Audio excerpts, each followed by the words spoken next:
Lecture number 4 articles and nouns. तमाम noun चाहे वो कॉमन नाउन हो या प्रॉपर नाउन, उसका पहला अल्फाबेट हमेशा कैपिटल होगा। फॉर एग्जाम्पल बैट, तोख्तर, ब्रुदा, तीश, बुख, इन सब का पहला लेटर कैपिटल है। Articles. There are two type of articles in German language, definite article and indefinite article. Definite articles. They are with singular masculine, the with singular feminine, thus with singular neuter.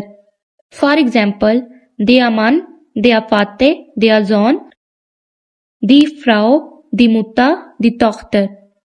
Das Kind, das Auge, das Auto.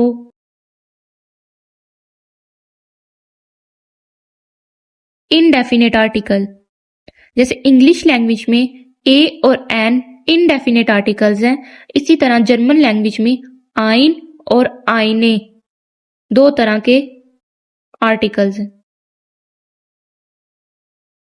आइन with singular common male noun and with singular common neuter noun. Eine with singular common female noun.